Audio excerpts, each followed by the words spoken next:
Assalamualaikum warahmatullahi wabarakatuh. Selamat sore rekan Raw FM. Selamat sore untuk Anda semua dimanapun Anda berada di sore hari ini. Tentunya di formasi hari Kamis ya rekan Raw, hari ke-10 di bulan Desember tahun 2020. Di pukul 5 ini sampai dengan jam 6 nanti, 1 jam ke depan rekan Raw FM kita hadirkan bincang-bincang spesial ataupun talk show bersama FKUB Kota Padang Sidempuan.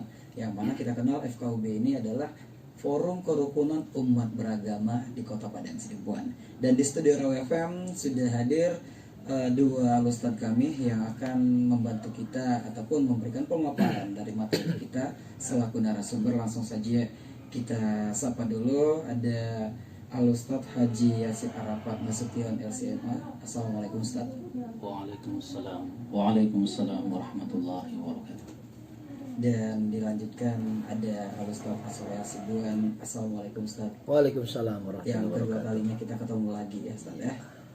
Baik, dan rekan Raw FM ini kita akan membahas tema yaitu materinya sosialisasi PBM nomor 9 dan nomor 8 Menteri Agama dan Menteri Dalam Negeri dalam upaya mewujudkan KUB ataupun Kerukunan Umat Beragama dan sosialisasi pendirian rumah ibadah. Nah, mungkin sebelumnya boleh kita bertanya dulu, apa sih latar belakang diangkatnya materi ini, Ustaz? Ya, bismillahirrahmanirrahim.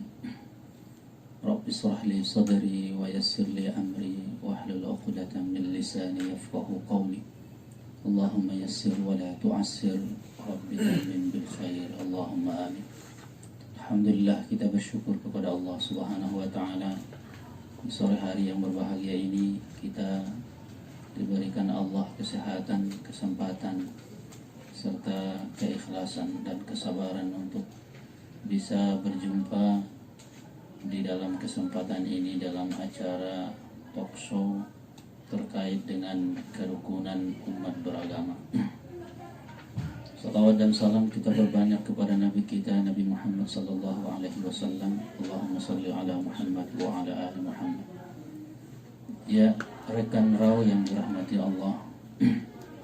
Tema ini sangat penting untuk kita ulas dan kita kaji, yaitu tentang peraturan pemerintah, peraturan bersama Menteri Agama dan Menteri Dalam Negeri terkait dengan pemeliharaan kerukunan umat beragama serta pemberdayaan forum kerukunan umat beragama, seterusnya tentang pendirian rumah ibadah. Andaikan tidak ada peraturan, maka tentu akan banyak kesimpang siuran atau mungkin akan membuka peluang terjadinya perselisihan, apalagi di antara umat beragama, terutama di masyarakat kita yang kita ketahui bahwa masyarakat kita masyarakat yang majemuk. Maka di sini kami dari FKUB mengangkat tema ini dengan harapan supaya kita umat beragama ini betul-betul tahu apa sesungguhnya makna dan fungsi kerukunan antara umat beragama dan apa sesungguhnya syarat-syarat untuk mendirikan rumah ibadah. Dan ini tidak satu dua fakta membuktikan bahwa sering terjadi pendirian rumah ibadah itu karena tidak sesuai dengan peraturan yang dikeluarkan oleh pemerintah dan menyalahi adat istiadat dalam bermasyarakat, maka timbul perselisihan, bahkan timbul pertikaian. Di sini menurut kami letak pentingnya kita berbicara tentang atau mensosialisasikan tentang perber ini. Ya. Baik. Nah, jadi itu dia rekan Raw FM yang sudah dipaparkan oleh Ustadz Haji Yasir Arafat Nasution LCMA. Dan di studio juga ada Ustadz kita Haji Muhammad Asroy Saputra Sibuan SSI MA. selaku Wakil Ketua 3 FKUB Iya. Kota Padang Sidempuan. Iya, Wakil Mungkin Ketua menanggapi dari peraturan bersama Menteri Ustaz, ada nomor 8 dan nomor 9 dan nomor 8 itu dari Menteri Agama dan Menteri Dalam Negeri. Untuk Padang Sidempuan sendiri seperti apa untuk perkembangan materi kita ini Ustaz? Alhamdulillah, Forum Kerukunan Umat Beragama sejak adanya di Kota Padang Sidempuan itu sudah melakukan sosialisasi terkait peraturan bersama ini, dan alhamdulillah ini menjadi landasan kita ketika menemukan beberapa keinginan masyarakat untuk mendirikan rumah ibadah ataupun ada persoalan-persoalan keumatan di Kota Padang Sidempuan. Karena yang mendasari peraturan bersama ini pun jelas amanah undang-undang pasal 29 ayat 2, negara menjamin kemerdekaan tiap-tiap penduduk untuk memeluk agama dan masing-masing dan beribadah menurut agama dan kepercayaannya. Jadi di Padang Sidempuan kita sudah melakukan banyak sosialisasi melalui radio ini juga. Kami ucapkan terima kasih pada Roh FM dan juga secara langsung sebelum pandemi. Jadi kita harapkan memang tokoh-tokoh agama, tokoh-tokoh masyarakat yang berpengaruh dan semua elemen baik generasi muda bisa memahami betapa pentingnya memang peraturan ini kita ketahui bersama sebagai dasar untuk mengatur pendirian rumah ibadah dan merawat kerukunan yang sudah terjalin di Kota Padang Sidempuan. Saya rasa demikian. Baik. Nah, dengan adanya sosialisasi pendirian rumah ibadah, pastinya untuk membangun ataupun mendirikan rumah ibadah itu pasti dibutuhkan beberapa aturan-aturan tertentu.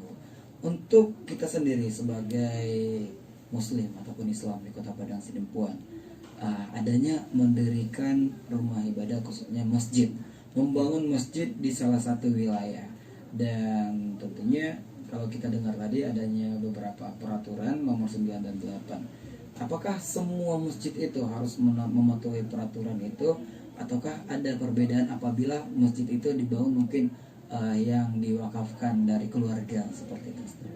Saya share. Ya, bismillahirrahmanirrahim. Saya kira untuk menjawab ini nanti kita mohonkan kepada Wakil Ketua 3 FKUB. Saya ingin memberikan beberapa pemahaman kepada kita dulu semuanya, rekan raw yang dirahmati oleh Allah. Yang pertama yang ingin kita jadikan sebagai landasan dan bahkan kita jadikan sebagai keyakinan kita sebagai umat beragama, dan ini yang menjadi latar belakang pemerintah, dalam hal ini Menteri Agama dan Menteri Dalam Negeri membuat peraturan bersama ini. Yang pertama adalah bahwa setiap umat manusia mempunyai hak, hak yang tidak bisa diganggu gugat, hak yang tidak bisa dipilih-pilih. Hak itu apa? Hak untuk memeluk agama sesuai dengan keyakinannya masing-masing. Saya rasa rekan raw, kalau keyakinan yang satu ini kita jadikan sebagai landasan kita dalam bermasyarakat, dalam artian sebagai umat yang beragama, maka tidak akan terjadi gesekan-gesekan di mana-mana. Dan ini yang dibenarkan oleh ajaran agama Islam sendiri. Kita lihat di dalam Al-Quran ketika Allah mengatakan lakum dinukum waliyadin, bagi kamu agama kamu dan bagiku agamaku. Tidak ada paksaan dalam memeluk agama, la ikraha fiddin. Jadi ini saya kira yang pertama, setiap umat beragama apapun agamanya ini harus ditanamkan bahwa masing-masing setiap manusia berhak untuk memeluk agamanya dan sesuai dengan kepercayaannya masing-masing. Tatkala seseorang sudah memilih keyakinannya, maka tentu dia tidak boleh merusak, menghina agama lain, keyakinan lain. Dan itu juga dalam agama kita, agama Islam itu dijelaskan dan ditegaskan. Kemudian seperti yang disebutkan oleh Wakil Ketua 3 tadi, bahwa negara menjamin. Dari sisi lain tadi kita sebutkan agama, negara juga menjamin kemerdekaan tiap-tiap penduduk untuk memeluk agamanya masing-masing. Kemudian yang harus kita pahami yang kedua adalah bahwa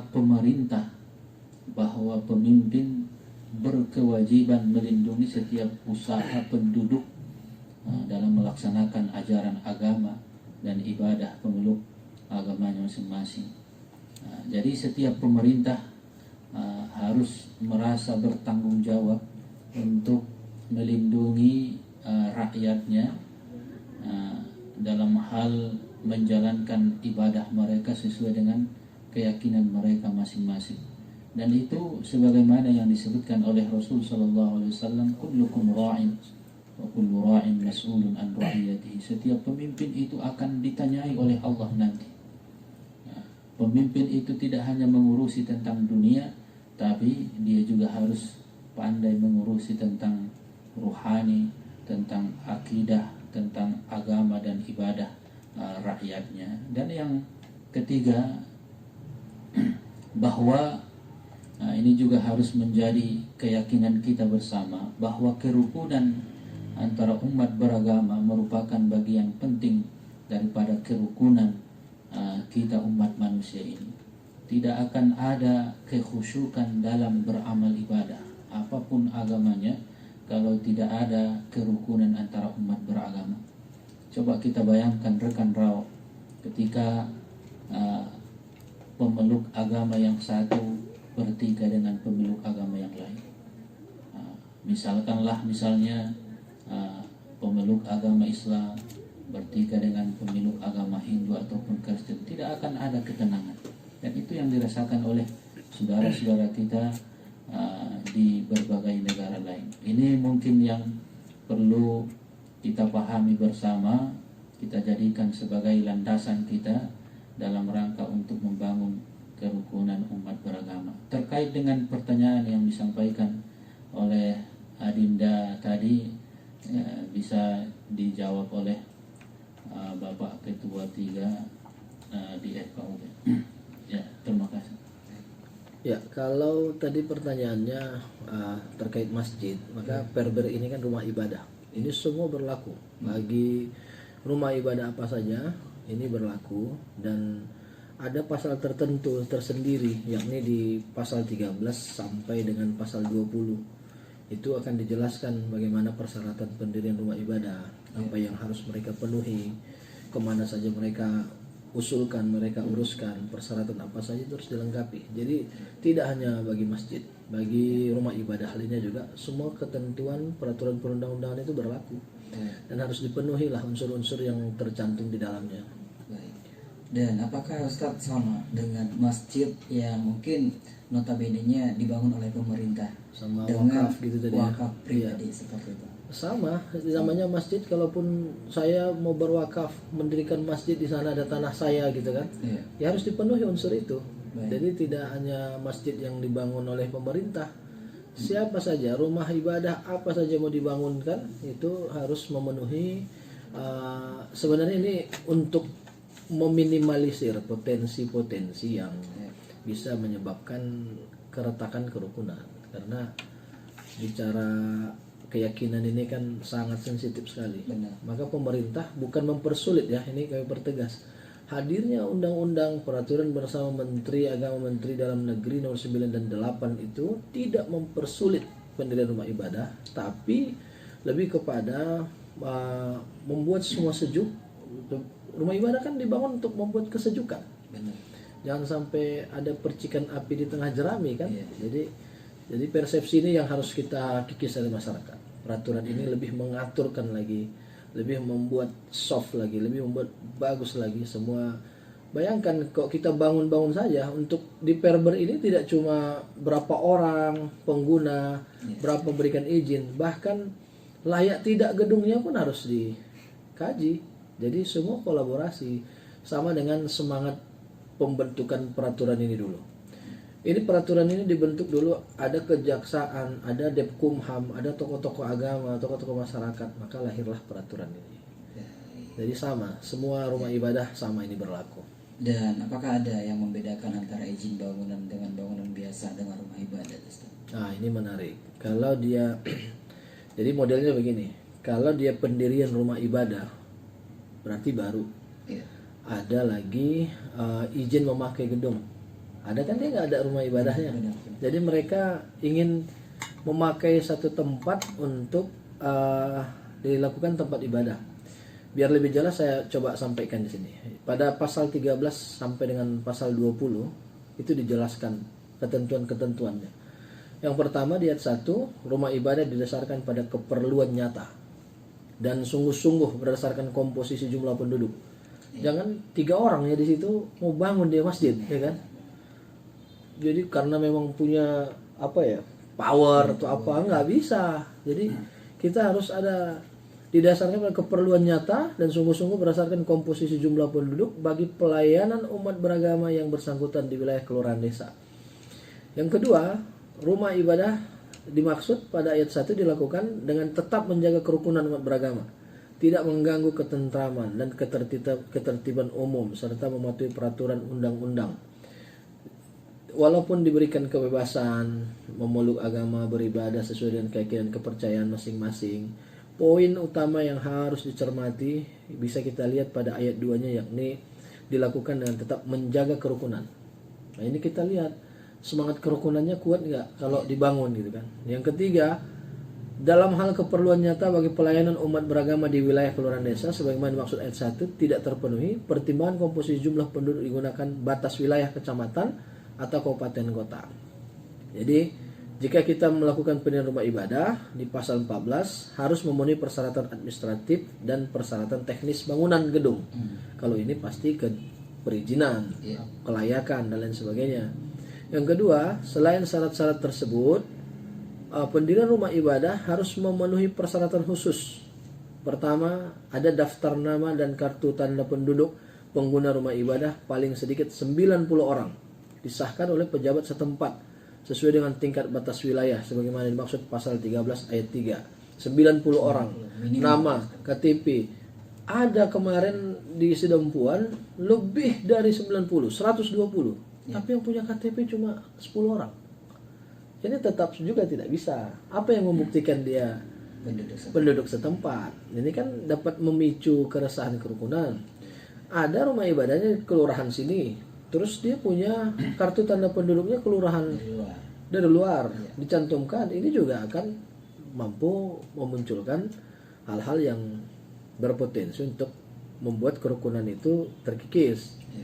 Ini disahkan ya pejabat terkait kelurahan sesuai dengan alamat, KTP dan sebagainya. Terus dia juga dapat dukungan masyarakat setempat paling sedikit 60 orang. Ini disahkan oleh lurah atau kepala desa. Penduduk setempat di sekitar rumah ibadah mau dibangun. Biasanya ini biar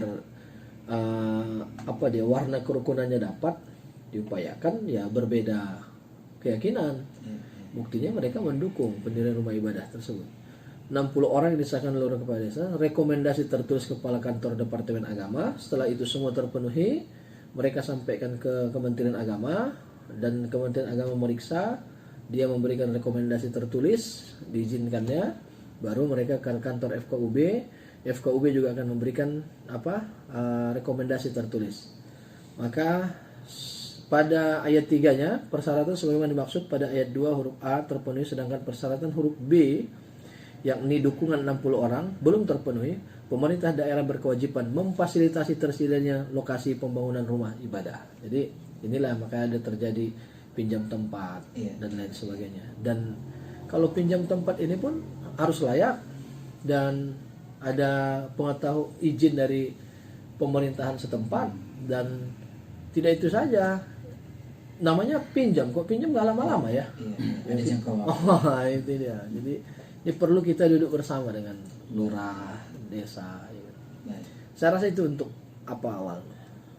Untuk masjid dan musola apakah sama saja? Beda. Masjid itu ada tipologinya. Kalau ada musola, ada masjid raya, ada masjid agung. Kalau kabupaten kota itu disebut masjid agung. Maka Masjid Al-Abrar itu masjid agung. Kalau kecamatan itu masjid besar ya, Ustaz, masjid besar. Jadi maka kalau di selatan masjid besarnya Masjid Jan Mawar. Kalau dia provinsi, Masjid Raya. Masjid Raya. Kalau Sidempuan kan Masjid Agung, mau kemana? Masjid Raya. Udah, nggak lagi. Itu udah Masjid Agung kalau udah di kota. Oke, Masjid Raya lama, upgrade ya, Ustaz. Masjid Raya lama, Saya- nggak lagi. Jadi dia kalau dia ternyata di utara, masjid besarnya Masjid Syekh Islam Maulana, ya disebut masjid besar. Iya. Berarti itu ada kategorinya berarti. Iya. Kalau langgar ada lagi musola enggak. Musola tidak, karena biasanya perbedaannya di musola nggak ada khutbah Jumat ya Ustaz. Ya, kalau kita lihat dari definisi hukum fikih, masjid itu tempat beribadah yang digunakan oleh umat Islam. Di situ didirikan sholat Jumat. Iya, iya. Jadi jamaahnya pun kapasitasnya lebih banyak dan bangunannya pun biasanya itu lebih besar. Adapun musola ataupun langgar ataupun surau itu cenderung lebih kecil dan tidak ada di situ praktek sholat Jumat. Iya. Maka peraturannya pun sangat berbeda. Nah, jadi yang dimaksud di sini tempat beramal ibadah itu lebih kepada masjidnya. Ya. Baik. Nah, itu dia rekan FM. Nanti bakalan kita lanjutkan kembali. Kita break sejenak dulu. Jangan kemana-mana. Tetap dengarkan kita di Talkshow bersama Forum Kerukunan Umat Beragama Kota Padang Sidempuan.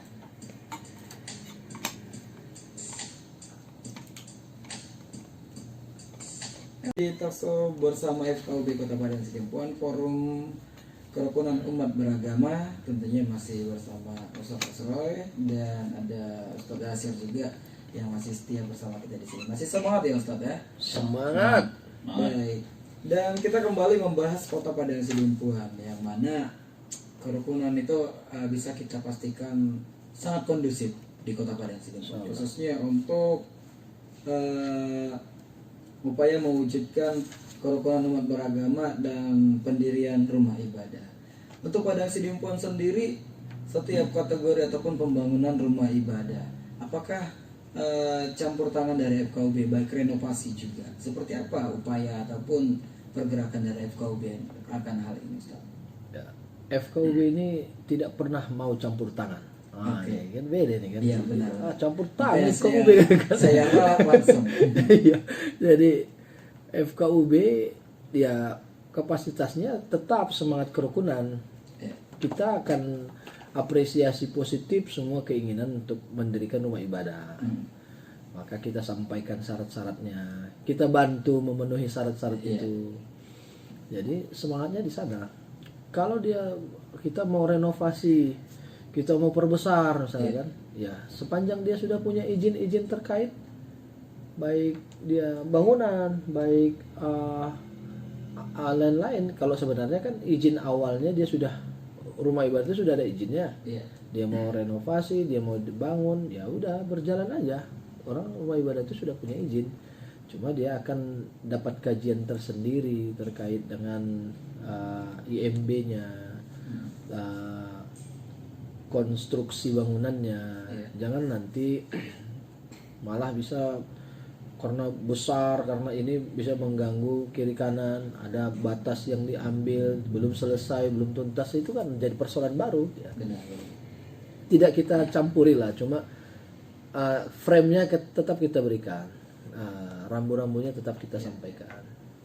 Baik. Kalau yang mengatur seperti kepengurusan dari misal BKM atau bahkan pernah beberapa waktu silam yang diisukan dari pemerintah bahkan untuk mengatur volume seperti itu, Ustaz. Itu seperti apa nih tanggapan dari FKUB Padang Sidempuan? Mengatur volume, saya rasa masyarakat Sidempuan ini Ustaz luar biasa ya, kita apresiasi ya, tidak ada masalah-masalah sampai sejauh persoalkan volume ini segala macam, nggak ada, belum ada. Jadi kita pun berharap masyarakat lebih kepada, makanya ada disebutkan di sini bahasanya, kita harus lihat juga komposisi masyarakatnya. Iya kan? Kita lihat komposisi masyarakatnya. Ibarat satu halaman besar, di halaman, ya kan? Kita ini rumah sianu, rumah saya halamannya sekian. Terus kamu mau pakai ini semua kan? Kita harus mikir-mikir juga. Kalau mengenai kepengurusan mereka ya kita serahkan sendiri masing-masing. Kita itu tidak ke pihak masjid. pihak masjid, pihak rumah ibadah lainnya. Nah, ini agak berat nih Ustaz Yasir. Silakan Ustaz Yasir. Kalau dalam agama Islam, BKM masjid itu dibentuk oleh masyarakat itu sendiri, tapi kemudian nanti di SK-kan oleh KUA. Iya. Jadi itu ada SK-nya dari KUA, mandat dari Kementerian Agama. Jadi semuanya memang berawal dari ide ataupun apa namanya usul-usulan tokoh-tokoh masyarakat, tapi kemudian namanya juga kita bernegara ini harus ada secara administrasi salinannya di pemerintahan. Maka BKM masjid atau pengurus masjid itu disarankan, dan kita insya Allah di Sidimpuan ini hampir semua masjid di Sidimpuan ini BKM-nya itu sudah mempunyai SK dari KUA. Hampir seluruhnya. Nah, mungkin yang belum masih dalam proses, atau mungkin sebagian yang apa namanya yang belum mendapatkan SK ini karena belum terbentuk secara resmi, ya, maka oleh KUA ataupun dalam hal ini adalah Kementerian Agama, mereka pun belum berani untuk mensahkannya. Kemudian ada sedikit lagi tambahan dari saya terkait dengan apa yang tadi Adinda tanyakan, peran FKUB dalam pembangunan rumah ibadah. Jadi andaikan terjadi perselisihan, tentu kita tidak mengharapkan adanya perselisihan pertikaian karena sebab pembangunan rumah ibadah. Maka di dalam bab 6 pasal 21 di sini disebutkan perselisihan akibat pendirian rumah ibadah diselesaikan secara musyawarah oleh tokoh masyarakat setempat. Nah, jadi jika terjadi perselisihan antara umat beragama terkait dengan pembangunan rumah ibadah, yang menyelesaikan pertama kali itu tokoh masyarakat. Nah, tidak perlu dilibatkan pemerintah dalam hal ini ataupun aparat hukum, masyarakat duluan. Tapi kemudian dalam hal musyawarah sebagaimana yang dimaksud dalam ayat 1 tidak dicapai, kemudian penyelesaian perselisihan dilakukan oleh bupati ataupun wali kota yang dibantu oleh Kementerian Agama.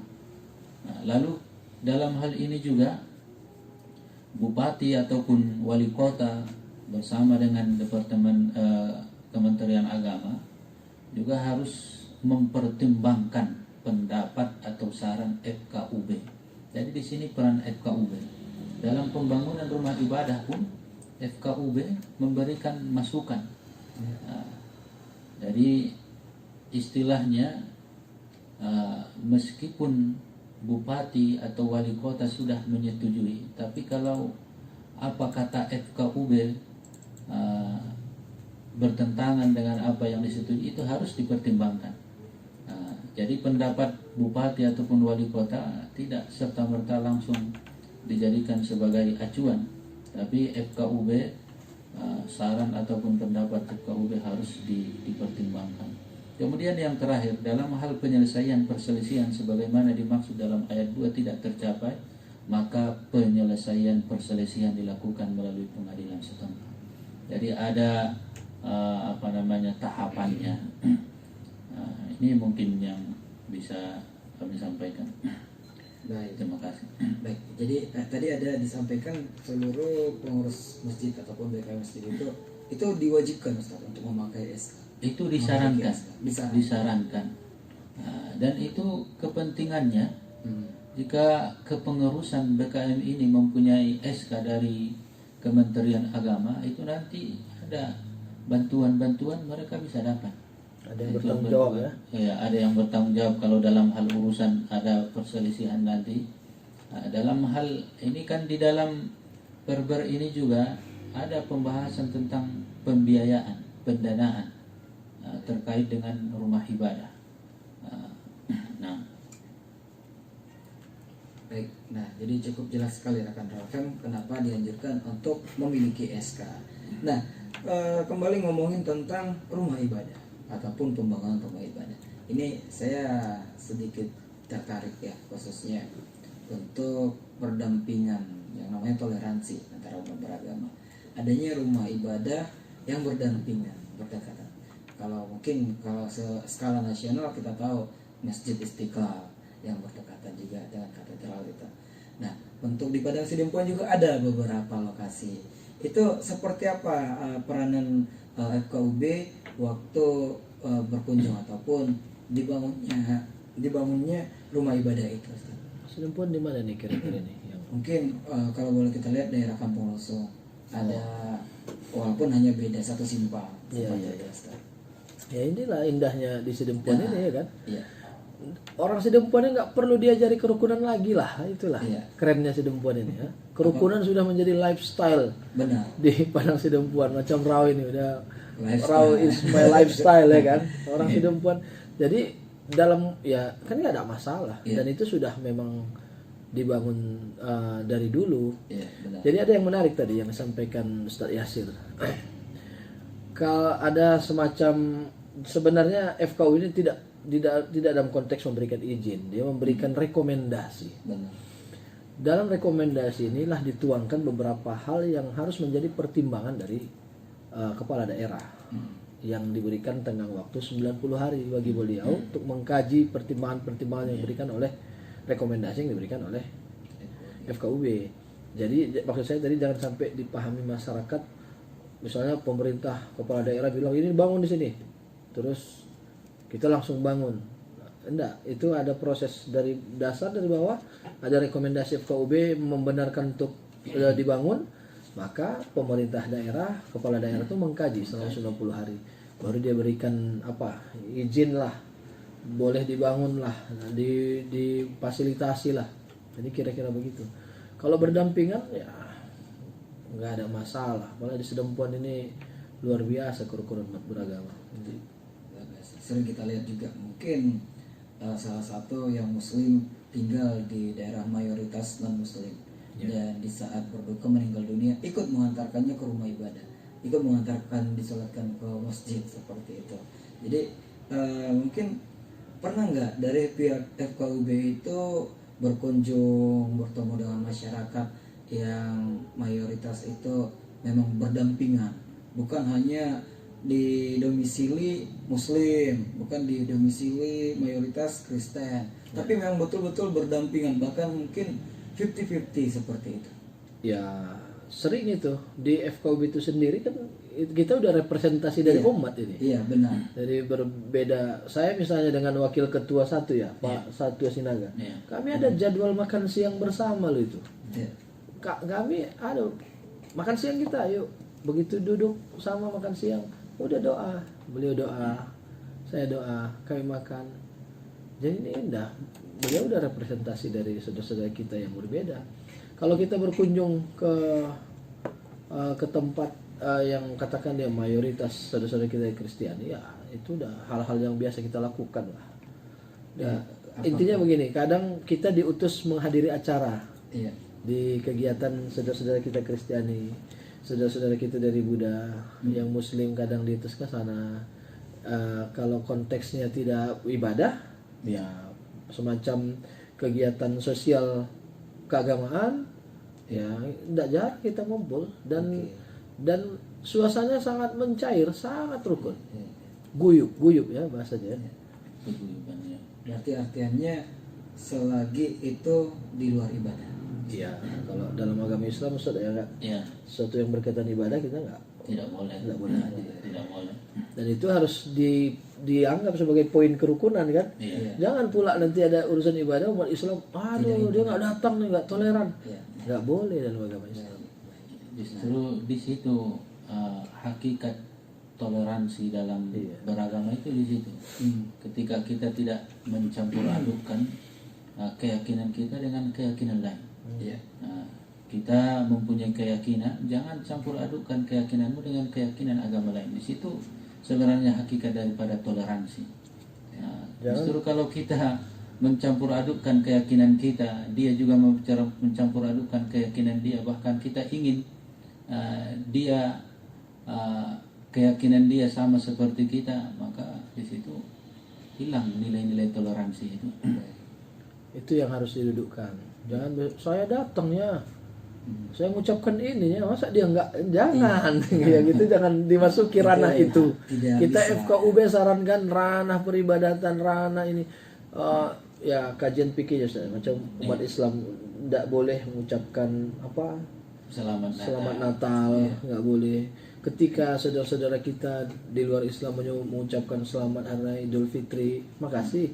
Ketika kita nggak mengucapkan, jangan dianggap kita nggak suka, kan ini ibadah gitu kan. Nah, jadi itu pernah nggak dibahas di FKUB, kan di situ ada referensi ataupun bisa dibilang utusan dari Kristiani, utusan dari Buddha, agar lebih memahami bahwasanya konteks di Muslim itu memang ada hal yang membatasi untuk hal itu. Itulah tugas dari majelis-majelis agama yang diutus di situ. Iya. Ketika masyarakat ataupun umat beragama mereka tidak memahaminya, mereka yang kita utus. Iya. Begini loh. Jadi akhirnya kan bisa dipahami. Biasanya seperti apa tanggapannya mungkin? Bagus ya, Saudara. Kalau anggota FKUB, karena itu kan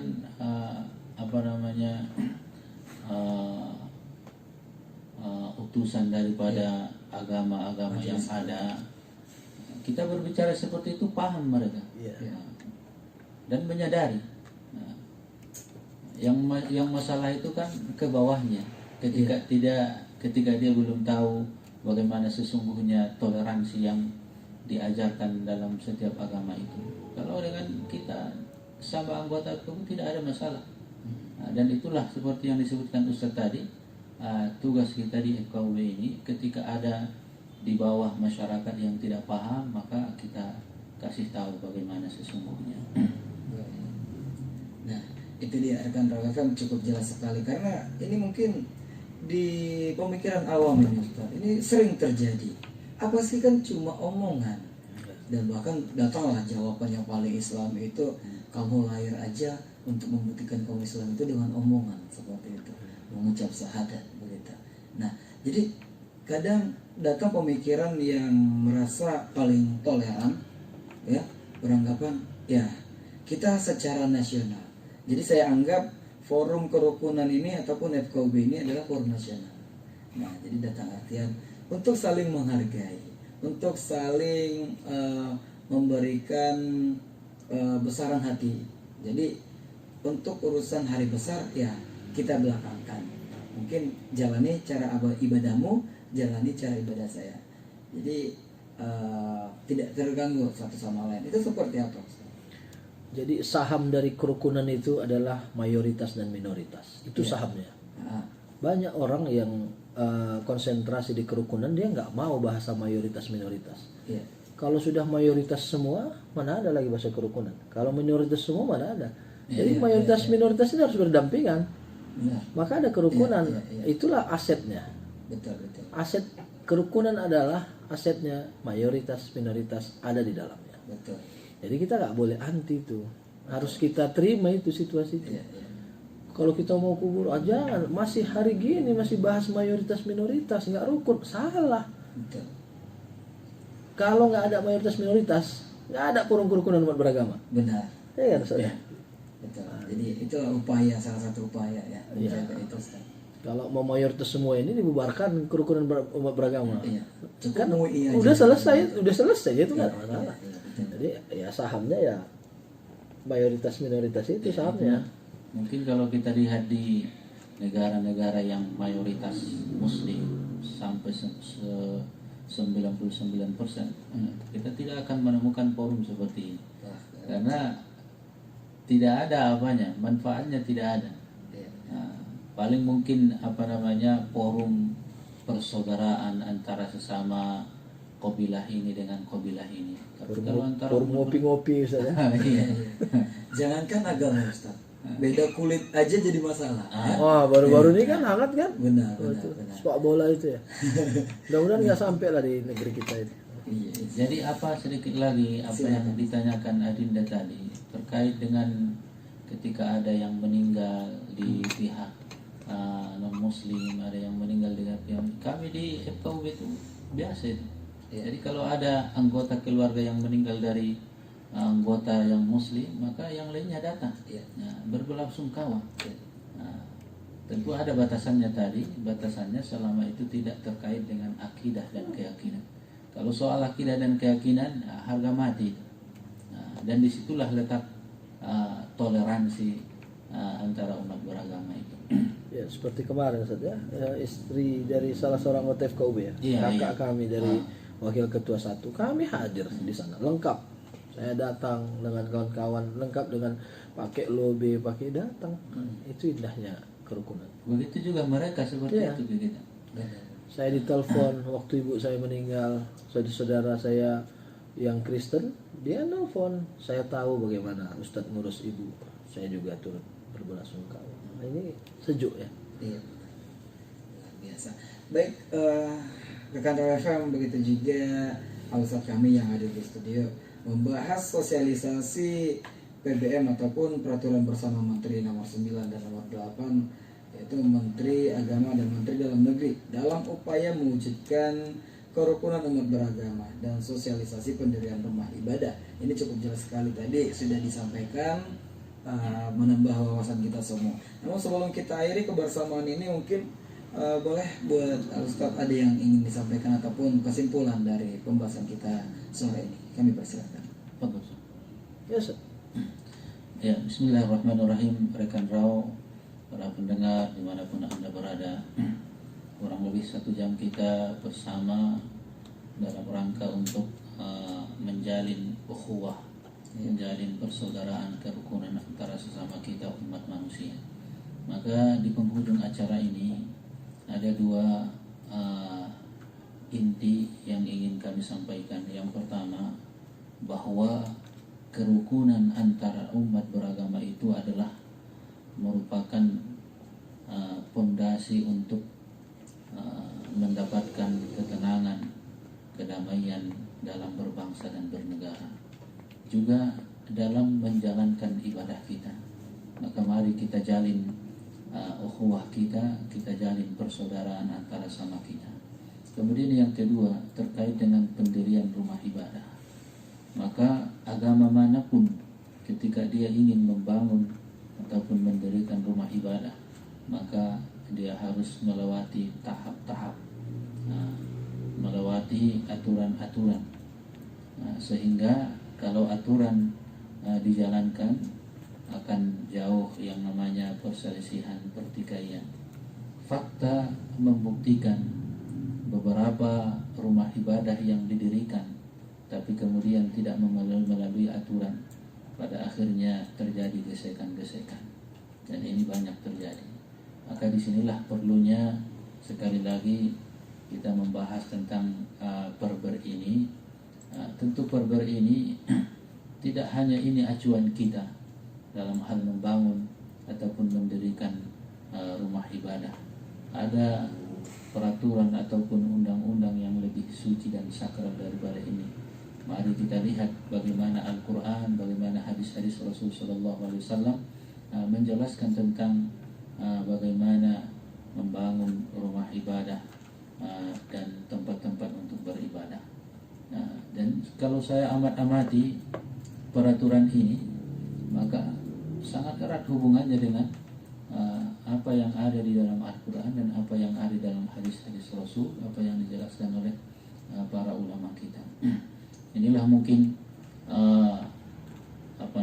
perbincangan kita di sore hari yang berbahagia ini. Kami dari FKUB mohon maaf apabila ada kesalahan. Kita selalu sehat-sehat, selalu rukun, aman, damai. Semua permasalahan kita ditunjukkan oleh Allah kepada kita solusinya. Wabillahi taufiq wal hidayah. Wassalamualaikum warahmatullahi wabarakatuh. Mungkin ada yang mau ditambahkan, Ustaz? Ya, teruslah berbeda, karena agama melarang perpecahan, bukan perbedaan. Nah, selamat hidup rukun. Rukun is my lifestyle. Oke, baik. Dan ada tagline dari FKUB. Udah kerukunan itu is our lifestyle. Baik, ini yang baru ya. Akidah terjamin. Kerukunan terjalin. Akidah terjamin. Baik, rekan Raw FM, terima kasih banyak atas waktu Anda, atensi yang sudah diluangkan bersama Raw FM. Terima kasih buat Ustadz Haji Muhammad Aswawi Saputra Sibuan SOSI MA, dan serta Al-Ustadz kami Haji Asir Arafat Nasution LCMA yang sudah bergabung di studio Raw FM. Sehat-sehat terus.